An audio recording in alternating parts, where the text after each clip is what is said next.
Good morning, everybody. This is Eureka John with Eureka Street Crypto Hub, broadcasting live at 5:44 in the morning, every morning. And I'm broadcasting from Leander, Texas. And did I say it's on Theta TV? Yes, I think I did. Thank you this morning for Randy helping me out with the sound check. I was having some sound issues before this. But if this is your first time here, then you've stumbled upon my video blog. And this is basically just me running through some crypto stuff, learning about crypto as I go along. I could be right, I could be wrong. I could be right today and wrong tomorrow, and wrong today and right tomorrow. We don't know. But that's just the way the crypto space is right now. And we are all amateurs. And the point of this show is to show my path and development as I learn about crypto. And I will be able to keep looking back on past episodes and continue to cringe at how awkward it is. And I do. So that's good news, right? It means progress has happened. All right. We have Plutkoff614 and Randy DeHetra on the program with me today. In the chat box, you can go in there and say hello if you're here. Right here on Theta TV. If you're on YouTube and BitChute and Odyssey watching this later, sorry, it's recorded. All right, it's already been done. It was done this morning. I do this every single morning. You're welcome to jump on Theta TV live with me and hit it up. So yeah. Anyway, this is how I start the day off before I go to work, and this is my time to talk about cryptocurrency before I end up inevitably bugging my family, friends, and coworkers about it. So yeah, and I eat a banana usually, or an apple, and got my banana sticker. I need to save this for my kids. They collect those banana stickers. It's like an NFT to them. All right. So that being said, speaking of NFTs, Visa bought an NFT, and let me go over here to I get this newsletter every single day from let's see here. No, not that one. Where's the correct email? Okay, here we go. Visa has a punk. Have a terrific Tuesday, geckos. So I get the CoinGecko newsletter. The credit card giant Visa made a significant impression in the NFT market with a $150,000 purchase of a CryptoPunk. Wow, that's nothing to them. Yeah, it's just like buying a piece of bazooka bubblegum, and has the joke in it too, huh? One of the earliest projects of the sector that pioneered the mainstream NFT culture. That's the CryptoPunk. And we've talked about this before. Corey Sheffield, Visa's head of crypto, stated that the firm made the acquisition to gain a first-hand understanding of the infrastructure required for a global firm to purchase, store, and leverage an NFT. The punk that Visa bought is CryptoPunk number 7610, a woman with a mohawk, that previously sold in July 2017 for $114. So yeah, I'd say the person that bought that punk for $114 back in 2017 really made a tidy little profit, didn't they? So in today's news, all right. So anyway, it goes on to other news. I clicked on to see where this is where they were linking this to. And here it is on Cointelegraph. Visa has made a sizable investment in the NFT space, acquiring a popular digitally pixelated CryptoPunk. And I guess they aren't showing it because it is owned by Visa. And let's see here. Credit card giant Visa made a substantial splash on its emergence into the non-fungible token space with a $150,000 acquisition of a CryptoPunk, the collective of digital artworks that pioneered the mainstream culture of the space back in 2017. To help our clients and partners participate, we need a first-hand understanding of the infrastructure requirements. So that means Visa is getting, and this is just yet more news of well, it's not even any more incoming institutional participation in the crypto space. I mean, that's been happening. A year ago, I was watching The Modern Investor. He's another YouTuber, and he's a really good YouTuber. I've learned a lot from him, but he mainly focuses on Bitcoin. But he would constantly just give all this news of new institutional and large, very rich people that jumped into the crypto space, and that was news, And then now it's like, whatever, just, now got Visa buying NFTs, CryptoPunks for $150,000. Ain't nothing. All right, so yeah. So let's see here. Sheffield concluded his comments on the CryptoPunk, stating, "We're a company steeped into the history of commerce and payments, but with our eyes on the future. With our CryptoPunk purchase, we're jumping in feet first. This is just the beginning of our work in this space. So it's just beginning. Visa is in the game, in the NFT game, not just in the crypto game. So this is it's a step up, man. Yeah, if you don't know, the Beeple's artwork sold for $69 million at Christie's auction house just for a JPEG. Albeit there was 5,000 little images, I believe, within one JPEG image, and each image was an image of something that he had painted every single day for, I think, 13 years or something. So I don't know. Either way, I still wouldn't pay $69 million for it. I don't know. I'm not really much of an art collector, though. I make my own art, right? All right, so let's go over here to the CoinGecko market standings and see where we are. All right, so we have Bitcoin at $49,377.78, Ethereum at $3,309.31. For those who are interested in Ethereum, Cardano 287. Cardano's been on a tear. I still got my Cardano locked up in Atomic Wallet, and their team over there says they're working on the issue. Either way, I'm glad I haven't sold any Cardano because I was going to sell it and kind of do some other things with it. I don't know. I mean, I'd made a pretty decent profit because I bought in Cardano at 10 cents. So, yeah, I'd say I did all right, But now that it's been locked in the Atomic Wallet, unable to move, I'm kind of glad I didn't really sell it. So, okay, I'll take it. But I have an NFT stuck in there, and that's the reason I haven't been able to do anything on Atomic Wallet.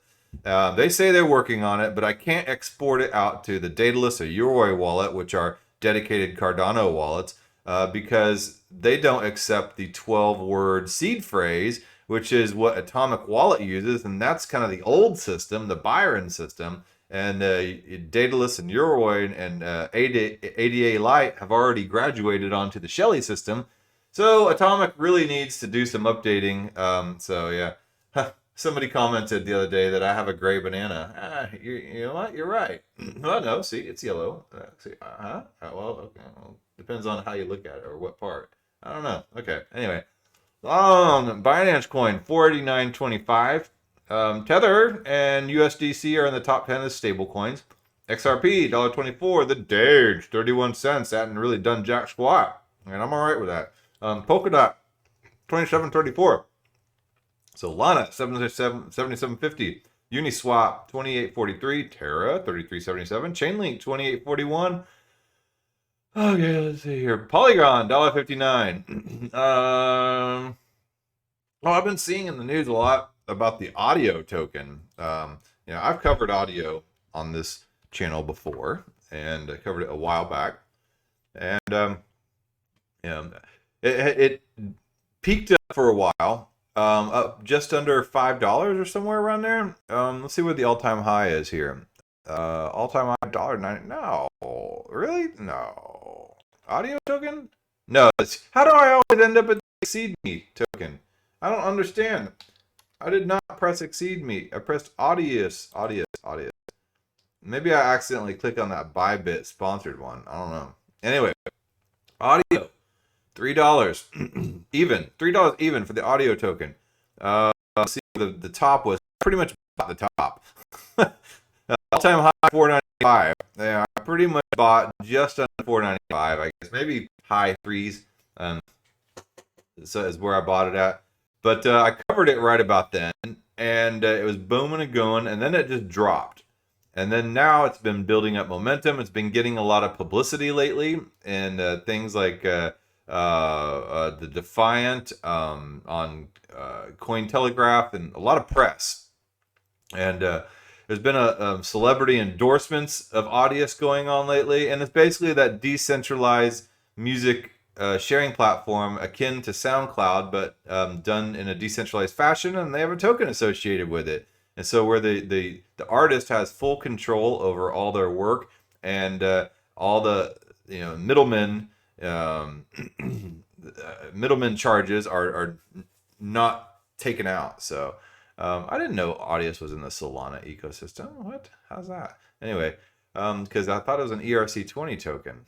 Maybe it's moved over into the Solana ecosystem. Maybe that's the reason for all the news. I don't know. I'll have to look into the latest news and Audius. But I've been seeing it pop up in headlines, and I've been hearing people talk about it. So interesting to see. I do hold Audius, and as a former musician myself, and not really a musician, but I don't know if what I'd call what I did music, but my former drunk showman antics up on stage are up on Audius as well. So, yep.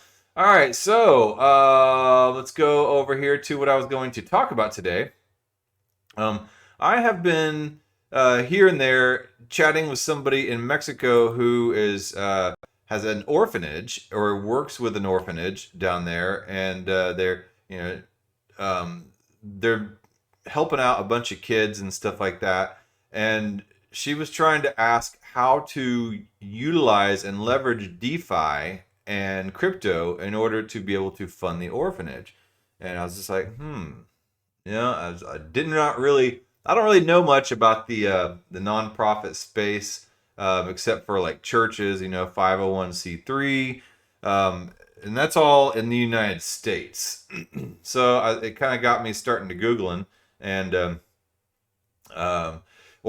pre-searching. I don't really use Google, but it's just one of those habits. You say Google, just like making a Xerox copy, stuff like that. Anyway, so here we go. DeFi proves that charities could be doing more with their money. So I started digging in, and I found some creative. I'm like, why couldn't somebody put their money into a DeFi protocol and have all or a percentage of that yield cash out to a wallet that a charity might own, or that a nonprofit might own? And that could be a good way to do it. And then there's a record on the blockchain, and everything is 100% transparent. There's none of these shenanigans. The Red Cross and United Way are 100% guilty of that crap. I don't even like donating and like at the grocery stores. Would you like to give to blind children? As you're checking out and you have a bunch of people behind you, and you're just like, no, I don't want to give to blind children. You don't want to say that, but it's just like, yeah. But the money is not going to blind children. It's like it's going to go through layers and layers and layers of bureaucracy. And if any of it does actually make it to blind children, then it's like years down the road, and it's maybe 1/10 of what you gave because of all this infrastructure, cost and organizational overhead. So yeah. So anyway, DeFi proves that charities could be doing more with their money, and the whole corporate culture of your boss coming around like Bill Lumbergh saying, yeah, well, we're just going to go ahead and, just sign this form here. I want to watch you do it. And I want you to go ahead and give 10% of your paycheck to United Way. Okay? We want to be a team player, don't we? And so you're sitting here barely squeaking by, making paycheck to paycheck, while your manager's breathing down your neck, getting you to sign over 10% of your paycheck to the United Way so they can get a tax break. It's all just a racket. So, this is where cryptocurrency could really play a beneficial role. It could make it 100% voluntary for you, and it would be 100% transparent. You could see that money actually got transferred to the wallet that it needed to get to. If that person, the recipient, chooses to advertise their wallet address. So, DeFi is changing the way the sector operates by using on-ramps and integrations across blockchains to make giving charities easier. And it might be a great way to avoid capital gains taxes, and to be able to if you give a percentage of your yields to the charity of your choice, and then you're earning yield, so it kind of balances it out. You might have to pay capital gains tax if you cash out, but if you gave a percentage of that to charity, then it would be less. So anyway, most of the stories coming out of the crypto industry this past year centered around enormous amounts of numbers flowing in and out of the space, from stablecoins topping over $100 billion, with Circle raising $440 million in private investment in the spring to decentralized finance project like Solana completing a $314 million fundraiser. People love to discuss the huge amounts of money being made in DeFi as a new all-time high breaks world records across the board. Randy says Angel Protocol on Twitter handle @Angel Protocol. Okay, I'll look that up here in a second. So what we don't see enough of are the use cases on how this technological innovation underpinning these new financial instruments can benefit the important causes and impact organizations outside of bullish and bearish markets. Although blockchain technology has progressed rapidly over the past decade, charities can benefit greatly from understanding blockchain. In addition to the ease, transparency, and speed of transactions, there's many benefits for charities to hold cryptocurrency in their portfolios, and DeFi can crack open a new type of earning potential for charities. Let's see here. Most charities around the world are predominantly funded by either government grants or donations, and charities within a specific sector are all vying for the same grant money year after year. This has made fundraising more challenging, and after a year of COVID-19 caused lockdowns, most organizations lost the ability to raise funds through their annual events and initiatives like in-person fundraising events or face-to-face donation drives. And I can't stand galas either. I don't like going to galas, however you pronounce it. Yeah, I don't like doing that type of stuff. So blockchain donations seems like it would be the path for me. It was reported that charity donations declined by 6% in 2020, experiencing a devastating loss of funds during a time when additional income was needed. Overall, the global COVID-19 pandemic reduced the amount of giving, but we also experienced a 17.2% increase in online fundraising compared to the previous 12 months ending in June 2020. Integrating blockchain technology opens up more avenues for charity to receive donations while providing transparent tools with embedded trust in both donor and recipient alike. One of the biggest challenges facing charities is that people simply do not trust that the money gets there. See? I don't, Earlier last year, the Red Cross in Australia was under fire for not showing where $90 million of the donated money was going, admitting that it may take years for all the proceeds to be distributed. While the funds were appropriately managed, the lack of clarity left the organization under extra scrutiny, causing damage to the impact-led brand's reputation. There's a greater expectation today that charities should be able to prove where the donation's going. Absolutely, I agree. And get it to where it needs to quickly in times of crisis. Using blockchain for charitable donations embeds trust so that situations like this do not occur, that there's a transparent path from donor to a recipient. And that there's also a problem with our current donation system, with the actual process of donating full of hurdles. More sites require users to fill out forms, proving their identity, and a link to a payment device, all before getting to the actual giving page. Most sites have third-party fees that can result in a user donating less or not donating altogether, and these roadblocks can deter a generous user. Removing these intermediaries that more money can get to where it's needed most. All donations, especially one-time donations, should be quick and transparent and allow for a user to donate from an already established crypto wallet. In addition to the ease and transparent nature of blockchain donations, receiving cryptocurrency donations and stablecoins like Tether and USDC can also help charities provide a hedge against volatile cryptocurrencies or currencies. This is especially important for countries where high inflation rates that impact individuals and communities. If a charity can choose to convert fiat accepted assets or accept a variety of crypto assets, the financial value of a donation can remain. There's a lot of stuff. There's a lot more to this article. And then here it talks about DeFi. Let's see here. Crypto donations and charities haven't been commercialized, meaning that there's a huge gap in the market for players in the blockchain space to take action and implement more initiatives for charities to benefit from decentralized finance. Right now, there's essentially a level playing field for any blockchain or project to integrate with charitable causes. Moreover, charities have the ability to receive donations not just in Bitcoin or Ether, but in stablecoins and other currencies across multiple chains. Okay, so the Giving Block has been a pioneer in allowing charities to receive Bitcoin donations. Back in April, the Giving Block launched Crypto Giving Pledge, and they are constantly onboarding new projects so that the user can donate to a charity of their choice directly from a DeFi platform. Then it talked about Solana because the author is a Solana person. So let's look at this Angel protocol that Randy here had mentioned, and it's on Twitter, old Twitter. And I saw Angel Protocol in my search results, and I looked through it. And then I was doing something else and I lost and I forgot the name of this. So I'm glad you brought it up. All right, so um, let's see here. So this is the Angel protocol, and it's a Terra-based option. Okay, so it uses the Terra protocol, and yes, they do use. I believe it's the Anchor protocol within Terra, and it's a DeFi. Hold on, let me see here. I'm sitting here just talking out of my butt, you know. It's a DeFi. Hold on. Let me go back over here. Arcadium tokens. Yeah, I got kind of a rug pull there. So let's see here. Where's that Medium article? Okay. Angel protocol. Yep. I like this. I have this little set of tabs that I was gonna, that I have great intentions of going over, and then I end up getting diverted like this, like a golden retriever, rabbit, squirrel.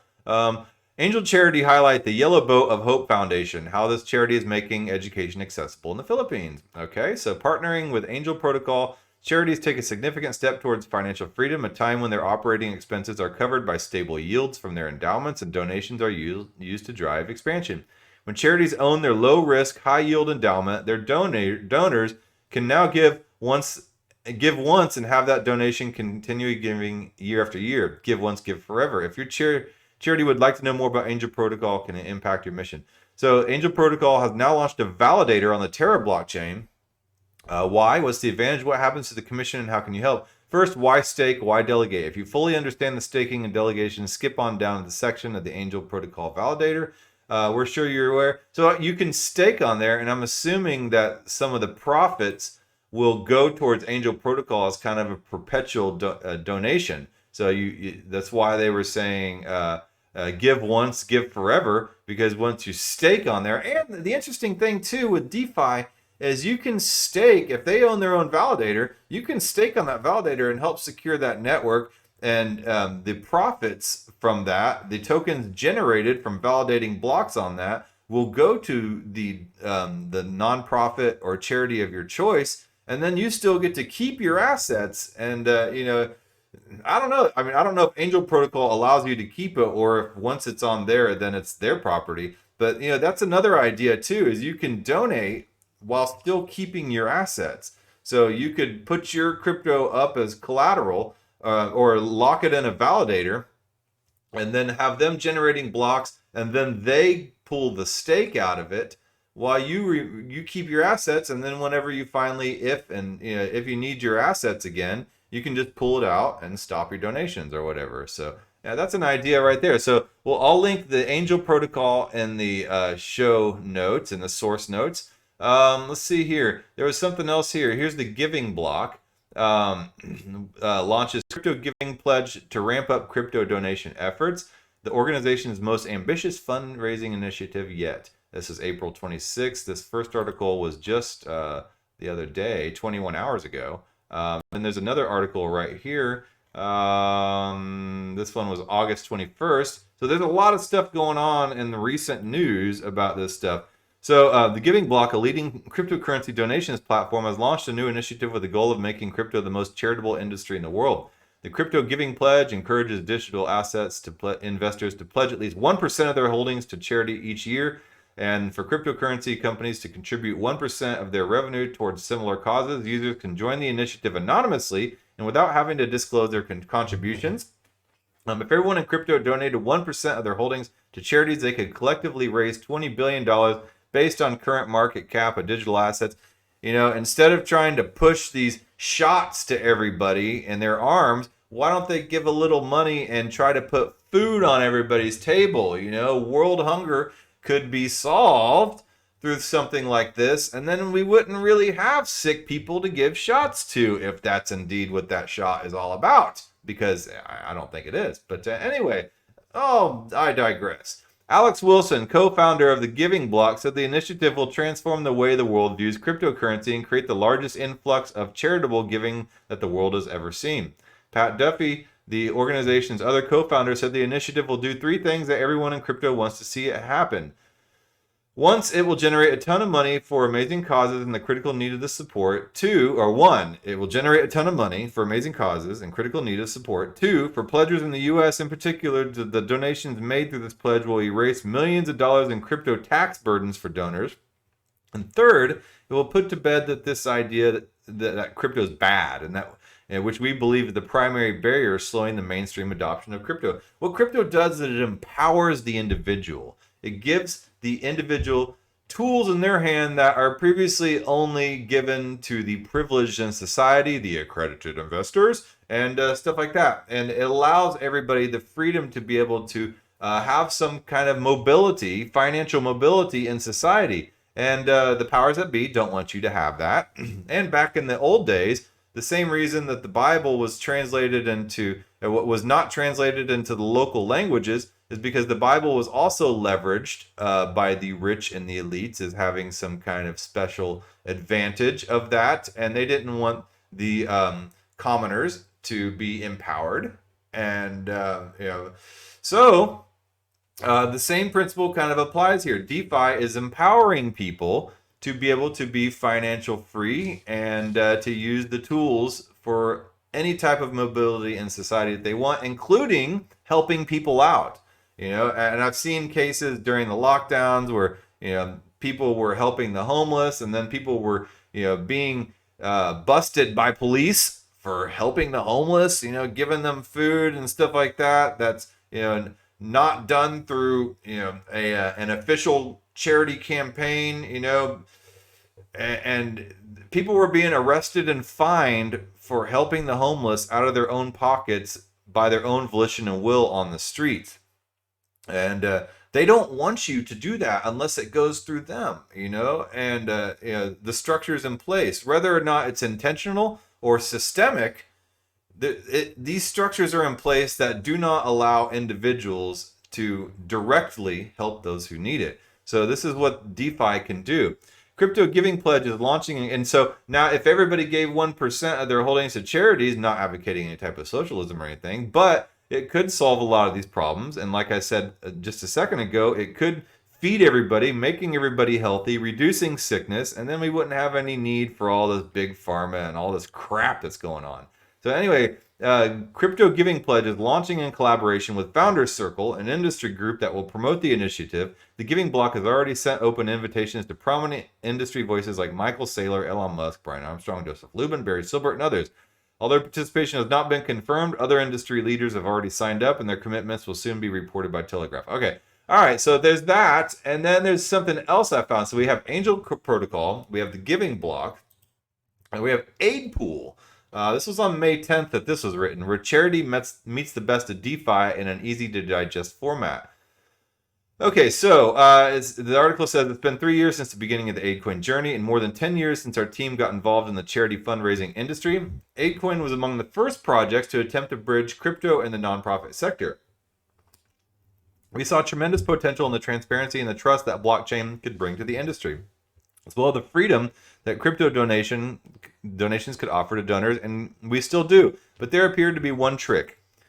We erroneously thought that crypto donations and blockchain-based transactions would be easily embraced by the nonprofit sector since it's in their own interest to start with.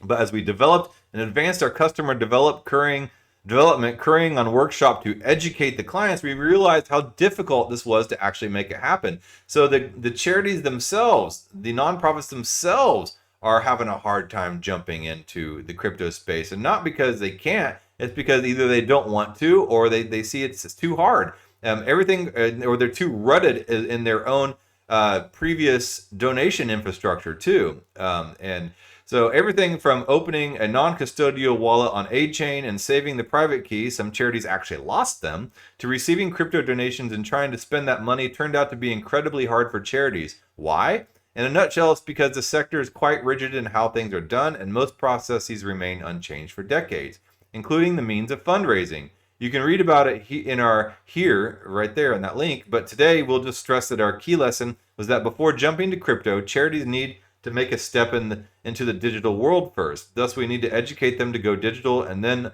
only then push for crypto adoption. Today, it's been more than a year since we realized this and took this on this special educational role. We've achieved truly a lot in this direction by working with leading organizations. So this shows where you can read it here, here, and here. But what's more important, since we never gave up on our key crypto-related concept, we've managed to identify some new opportunities in crypto that would get both charities and donors excited. Building AidCoin 2.0, Lessons Learned, Solutions Alters. So after our experiences with charities, we've understood that the major issue they were facing, besides the very fact that everything happens online, was that they refused to deal with the classic non-custodial crypto infrastructure. They wanted us to take them through the process on their behalf so they don't have to substantially change how they receive donations. They needed a safe yet easy to use custodial platform for handling crypto donations and payments and all that comes along with this, like if they were using a bank. And I can understand this. If you're at if you're at a charitable organization and you work there and that's your job, and you know a lot of times as you're working there that's not your money, and you're extra careful. So the thought of jumping into something like cryptocurrency sounds like a little dangerous, like you're being a little willy-nilly with, the charitable donations. And what's the worst thing that can happen to you as an employee of a charitable donation is to look like you are pilfering and doing reckless things with those incoming funds. So even though this is not fully in tune with the spirit of decentralization, it's better to start off with that rather than never onboard the crypto journey at all. That's precisely what we built for them. So they built kind of like a banking-like interface that seems centralized, and it kind of goes against the spirit of decentralization. But the charity organizations are not there yet. So together with our tech partner who created FlyMe, our instant crypto to DAI payment widget, we conceived AidPool. AidPool is a side platform that will help our charity partners to handle crypto assets as if they were managing their bank account, which is something they're perfectly used to. At the same time, it will also provide more use cases for the AID token and give more opportunities to the altruistic holders to both multiply their crypto assets and contribute to a good cause at the same time. Once launched, AidPool will be a lending and borrowing platform with staking functionality where crypto holders will be able to stake their assets at a certain reward rate while also giving a fraction of those rewards to charity. Through this, charities will multiply their donations in a custodial yet safe manner without the hurdles of directly dealing with crypto, which is something they're yet to embrace. At the same time, they will also be able to benefit from staking of their already received donations and eventually convert all this to the crypto to fiat money. That being said, the AidPool platform perceives a double goal: to give our charities the possibility to receive more donations as well as stake the already received donations in a seamless way, and to give both our existing community and to external warm-hearted crypto holders the possibility to stake their crypto assets while doing charity. All right, the first point is simple. The demand's been proved. Any charity would be happy to receive more donations, especially if they don't have to handle crypto on their own for this. And second, some charity fundraising campaigns last for months, so why not use that time to gain interest on the received donations by staking them? The second direction, though, still has to be tested and validated among our community of friends and investors. But even now, we've gathered enough preliminary data showing us that AID holders would love to give this new opportunity, and so will the overall crypto community, especially considering how everybody is going crazy around DeFi now. So, and then it goes into some of the specifics and how it works and all that stuff. So, anyway, it looks pretty cool. So between this Angel protocol and the giving block, there are ways developing within the crypto space on how to do charity and nonprofit donations. And so I think of the lady in Mexico trying to buy a van for the orphanage. And the thing is, the orphanage is not like registered in Mexico as some kind of non-government organization, NGO, I think is what they call it. Because apparently it's expensive and political, and it's tough in Mexico to set all that stuff up. So I don't know. So she was asking me the best way to go about through DeFi, how to be able to approach this issue. And I'm just kind of decided I would take a quick look. So I don't know. Let me know if you want to connect with that lady in Mexico and possibly help her out. I don't know if you have any ideas for her. But I will get you guys in connection. And so anyway, I learned something new. This is the whole nonprofit side of crypto, and it seems pretty cool and developing, and I'll be interested to see where it goes. So anyway, I actually kind of had a plan for today's show, and it worked out. So Oh man, yeah. I fly by the seat of my pants every single day, you know. And the people ask me how I have time to do all this stuff. It's because I set up a workflow, and I take the time to set up a quick workflow so I can quickly run downstairs, you know, take a shower, put my clothes on, do a show, get it uploaded, and get out the door and do it. And so I'd spend a lot of time in my off times working specifically on workflow. And then as I do more and more episodes, the workflow starts to come together. So it seems like I'm doing more than I actually am because I got a pretty good workflow set in place. So yeah, anyway, all right. Well, I will talk to you guys tomorrow morning. Yes, that is. Tomorrow's Wednesday. It'll be a little bit later show tomorrow. All right. Well, thanks for jumping on, Randy and Plutkoff614. And I will talk to you guys tomorrow. Bye.